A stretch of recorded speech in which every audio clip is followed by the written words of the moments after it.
The San Jose Sharks become the first team in NHL history to lose consecutive games in regulation, all at home, after leading in the third period.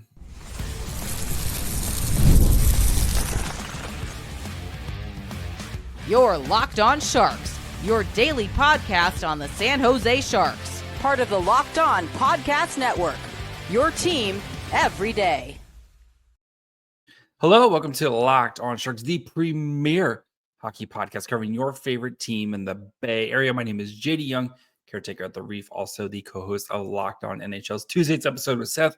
Go check it out. Want to thank you for making Locked On Sharks your first listen, proudly part of the Locked On Network.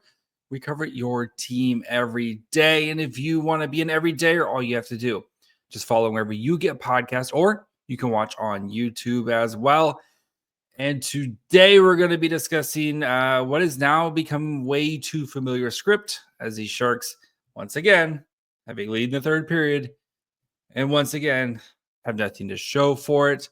So we'll discuss that. We'll discuss the special teams, which let the Sharks down, dig into the numbers, and discuss potential new Zetterlund contract. So before we get to all that, do want to let you guys know today's episode is brought to you by FanDuel. You can start the season with a big return on FanDuel. New customers can place a $5 bet. You'll get started with $150 in bonus bets if you win your first $5 bet. Visit FanDuel.com to get started. And before you go any further, shout out to Darren Stevens, a.k.a. Shark Stats, with that nice stat at the cold open. Sharks lose 4-2 to the Colorado Avalanche. And if you watched my preview kind of crossover episode we did with the Avs guys, I think I nailed it pretty well, right? Sharks will give you about 40 solid minutes. They'll play really well in the second period. Macklin Celebrini will give you a Macklin Celebrini thing of the night, which we'll talk about in a minute. And then the Sharks will lose 4-2, and the Avs will probably think that was a little bit tougher than it should have been. Check. And again, like, this is a very young team, and there's two sides of the fan base right now of losses are good. We need to continue to lose, get yourself a high draft pick. Right now, the Sharks on Tankathon are second in the tank standings. There's two teams who have technically less points to them, but in the point percentage, since the Sharks do have 35 games played, and everybody else, most of the other teams are around that 33, 32 mark in the same area. They are, kind of right there in the same. So Buffalo, 11 straight losses. There's that fan base, go get in the top four, get one of those four guys that are in the top of the draft, and we'll be good to go. There's also the fan base side that's hey, these young guys need to learn how to win, need to develop that killer instinct, et cetera, et cetera.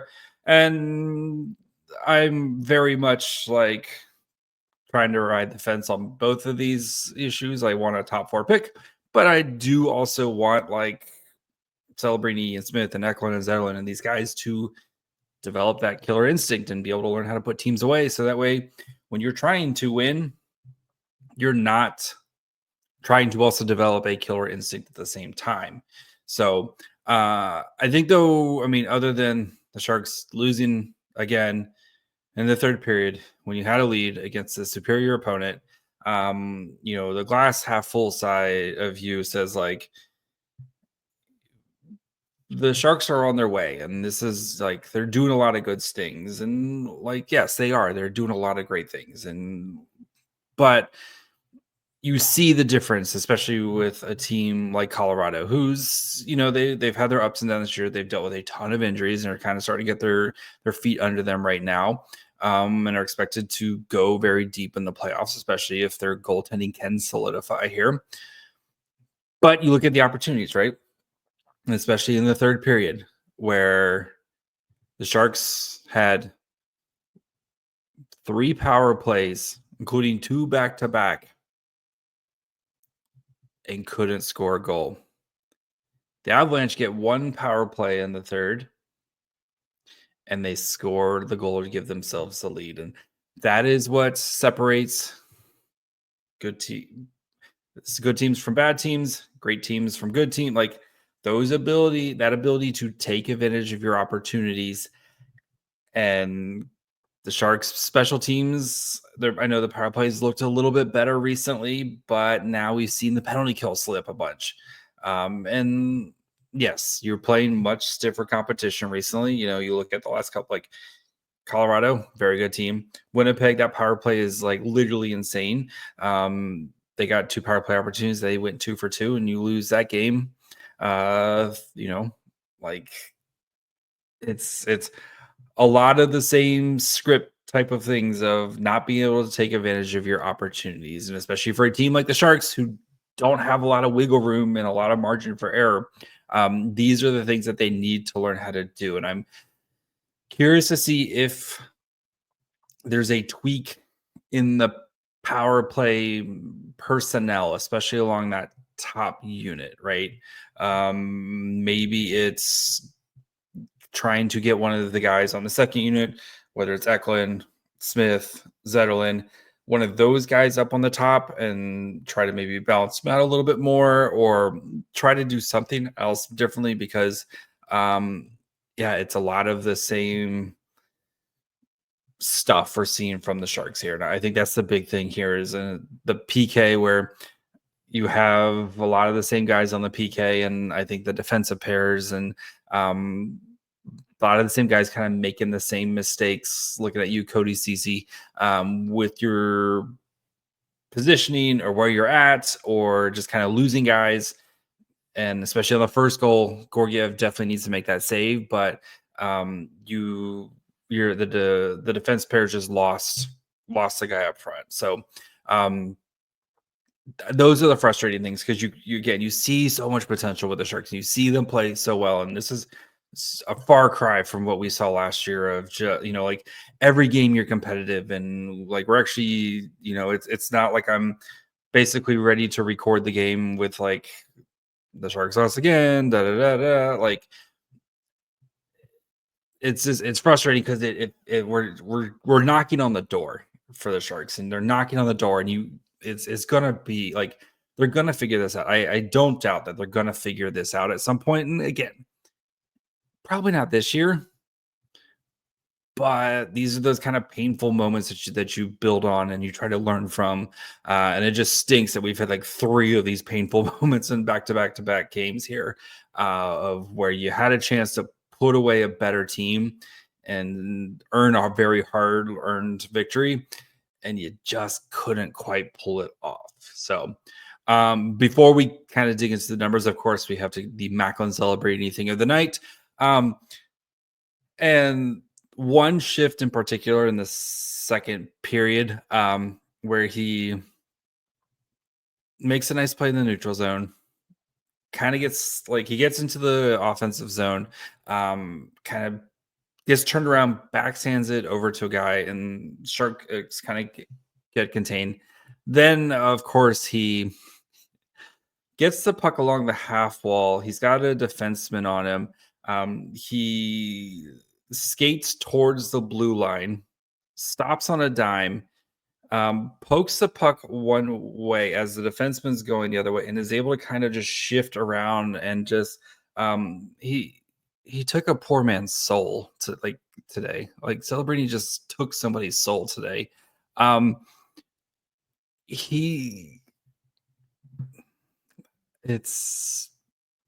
does so many insane things.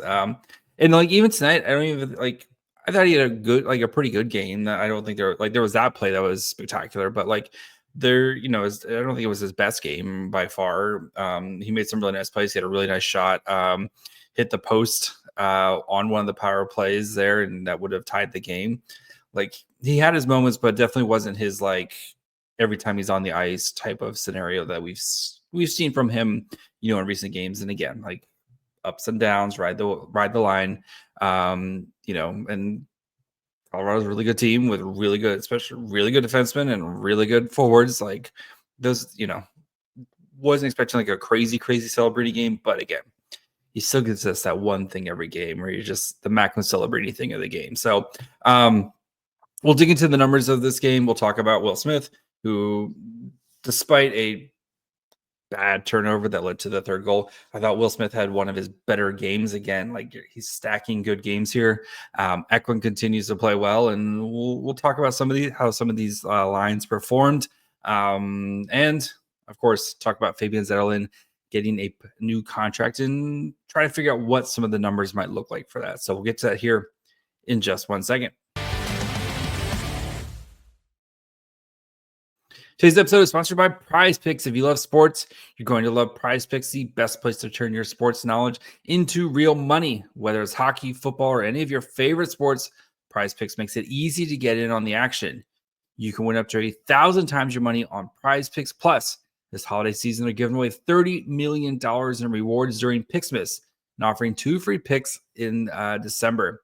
And when your picks hit, Prize Picks makes it easy to cash out and get your money in as fast as 15 minutes. And this week, of course, on Prize Picks, I'm always looking at the hockey board, looking at Jack Hughes for more than 4 shots on goal and Artemi Panarin for more than 1 assist. It's so simple to make my picks and have fun with friends while potentially cashing out fast. Download the app today and use code LOCKEDONNHL to get $50 instantly after you play your first $5 lineup. That's right, $50 instantly. Prize Picks. Run your game. All right, before we continue, dig into the numbers behind this game, do want to, of course, thank you guys for making Locked On Sharks your first listen, proudly part of the Locked On Network. When you're done checking out this episode, go check out the Locked On Fantasy Hockey. If you need help, ads, who to start, who to sit, who to drop, target on waivers, all that stuff, they got you covered there at the Locked On Fantasy Hockey. Or check out one of the other shows here in the Bay Area. You have Locked On Niners, Locked On Warriors, Locked On Aids, Locked On Giants. Plenty of great stuff here at the Locked On Network where, again, we cover your team every day. Okay, let's dig into the numbers behind this game as the Sharks lose 4-2. And again, a very familiar script for the Sharks. We had 45 minutes of 5v5, shot attempts 57 to 39 in favor of the Avalanche, 59.38 to 40.63 Corsi 4. Actual shots on nets 27 to 24 at 5v5. Sharks power play and, of course, empty net situation. They actually outshot the Avs with those included.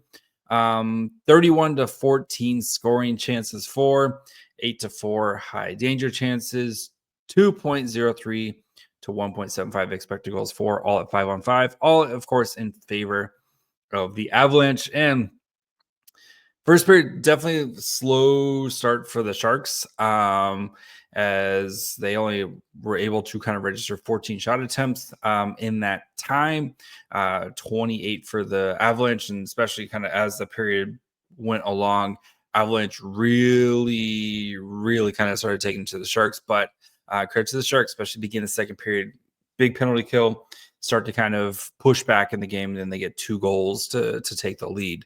And then, of course, that was it. But third period troubles continue, and there was only 12 minutes, getting a lot of power play time, and then empty net situation for the Sharks there. But 15 to 7 shot attempts in favor of the Avs as they were trying to get the, kind of take the, or tie the game up, especially beginning of the second period or beginning of the third period. 7-1 scoring chances for them, 2-0 high danger chances, 0.59 to 0.18 expected goals for, 5-on-5. And again, smaller amount of 5-on-5 time than usual in the third period, but again, the Avalanche taking advantage of their opportunities while the Sharks just weren't able to. As for the forward lines, tonight we had Zetterlund, Granlund, Goodrow. They played 10:37 at 5-on-5. And folks, it was not pretty. And they were definitely matched up, McKinnon line. Like, they had a very tough assignment. Like, let's start there. But 6 to 24 shot attempts, 20% Corsi 4, 4 to 11 actual shots on goals. So that's not great. 0.12 to 0.78 expected goals for. Nobody had a lot of none of the Sharks offense provided much expected goals for, 1 to 17 scoring chances, 0 to 4 high danger chances. I get what the Sharks are trying to do here with Goodrow, but it's been not a great experiment. And you notice whenever the Sharks need offense, what do? They put the Lund line back together, and you saw the Lund line for like a short period in the third period here. But I'm curious. I would, especially against Edmonton, who they play on Saturday. I would think if I'm Brian Warsawski, I would think really long and hard about putting the Lund line back together. And I get you're trying to have 3 balanced lines, et cetera, but like this line has not performed well in the past 2 games with Goodrow up top. I think you need to kind of just go skill on skill here. So that would be my suggestion. But again, so Toffoli, Celebrini, Kovalenko, 9-24, 6 to 10 shot attempts, 5 to 6 actual shots. Did give up a goal. 0.12 to 0.23 expected goals for, 1 to 2 scoring chances, 1 to 1 high danger chances for that line. So pretty even-ish for that line. Yeah, that line just works. Keep it together. Eklund, Wenberg, Will Smith played 7-25, 7 to 12 shot attempts, 4 to 6 actual shots, 0.13 to 0.24 expected goals for, 4 to 5 scoring chances, 0 to 2 high danger chances for that line. Eklund gets on the board as well. First goal in a while for him. Had a feeling. Sources tell me Mama Eklund was in attendance. Had a feeling he was going to score tonight. But yeah, Eklund, I think, needs to go back on that Lund line and reunite those. That line just worked really well together. And the Sharks, I think they need to go back to the 2 good lines instead of 3 balanced lines. Will Smith, though, tonight, he's been stacked again. Terrible turnover in the third period that leads to the odd man break the other way. That leads to the game-winning goal.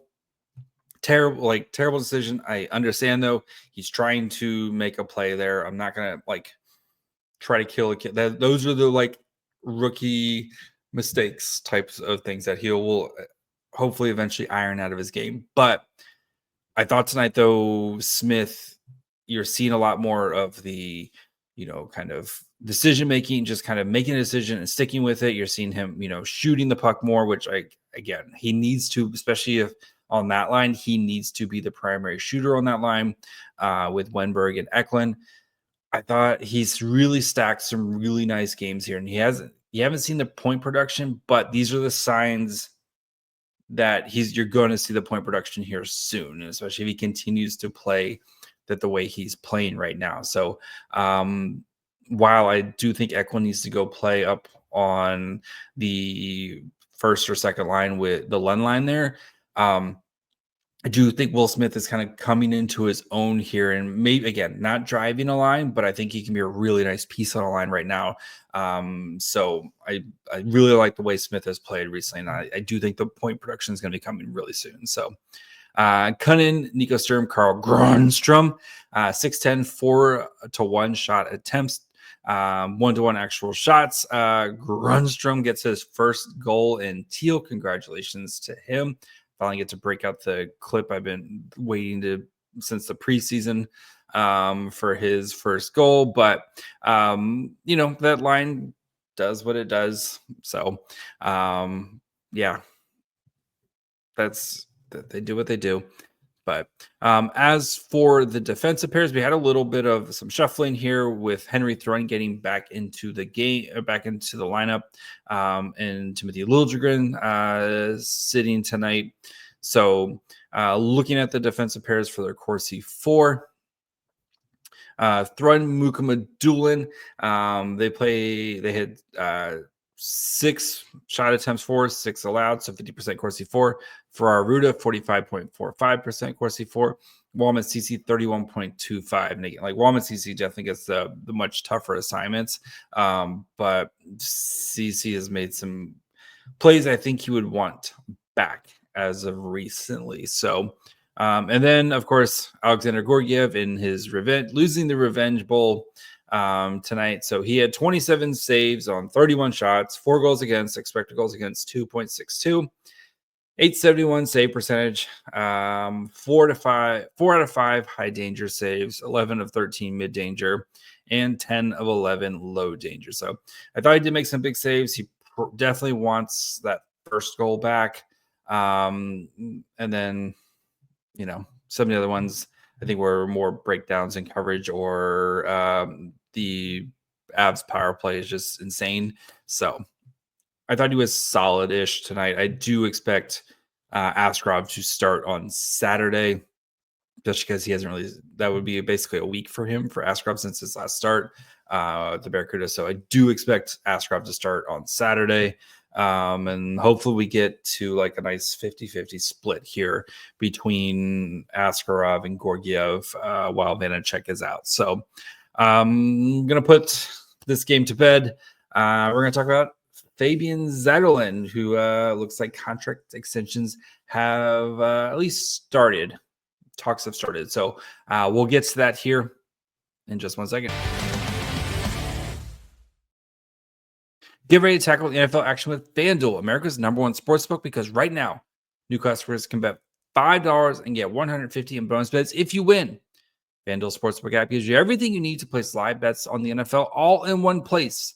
So make the hunch in the middle of a game, check the latest stats, view live play-by-play, and so much more on the same page where you place your bets. Just visit FanDuel.com to join today. You'll get started with $150 in bonus bets if you win your first $5 bet. That's FanDuel.com. Never waste a hunch. Make every moment more with FanDuel, the official sportsbook partner of the NFL.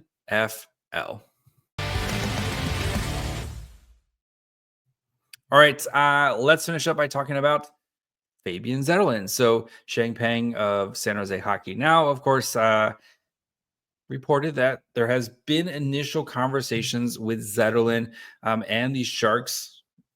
He called them casual, but still, Zetterlund has said he does want to stay here in San Jose, and the Sharks do want to keep him around, right? It's kind of being that one of those young players, part of your kind of core, and especially with how he's performed since coming over in the Timo Meier trade. He in October, the Swedish winger did mention, he wants to stay here for a long time. So it looks like those things have again started talking. So, of course, what's the number? Zetterlund right now is making $1.45 million and is easily one of the better contracts out there right now, and is going to be looking for a bit of a raise. So we did this episode during the summer, and I think I got around like a 5.5 years at $5 million is kind of what I looked at over the summer. So wanted to kind of revisit it a little bit right now and see kind of some of the contracts that were going to effect, the kind of same production, stuff like that. So Fabian Zetterlund right now, 23 points in 35 games for him, 11 goals, 12 assists, and he's kind of projecting, his numbers are kind of projecting to be in that 55-60 point range, with his goals and assists being pretty even. I think with his role in the team and stuff, he'll probably be in the more goals over assists. So let's just say he hits like that 30 goal mark, 25 assists, so 55 points, which I think is a very fair number, especially kind of where his role is and who he plays with. And that feels, I think, like a really fair number for Fabian Zetterlund, especially coming off last year. So again, last year, Zetterlund in 82 games, 24 goals, 20 assists, 44 points. Sharks are a much better team, much more competitive team. He's playing with, he's basically stapled to Granlund's hip. Maybe not as much power play time, but that could be changing at any point, right? So what are some of the comparable contracts? Because you want to look at kind of the two big factors, of course, are point production and average ice time. Those are historically the two big things that you want to look at when comparing kind of contracts and such. So, and some of the names, especially for guys this kind of in the same age range, and because you're kind of you want to look at the same age range, you want to look at players who have signed kind of similar production, et cetera, et cetera. So a couple guys to keep in mind here.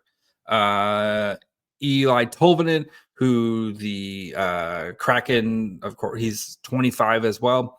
Last season, played 81 games, 16 points, 25 assists, 16 goals, 25 assists, 41 points. So well below Zetterlund's production. He just started a 2-year deal at $3.475 million each year. So fair to say, I think Zetterlund is going to surpass that.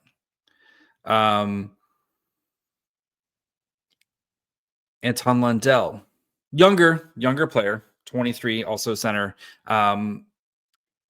He signed a 6-year deal that kicked into effect this year. Much lower production for him, 35 points, but younger player, and they're projecting with him. So last year he had 35 points in 78 games. He signed a 6-year, $5 million deal. But again, a little bit younger.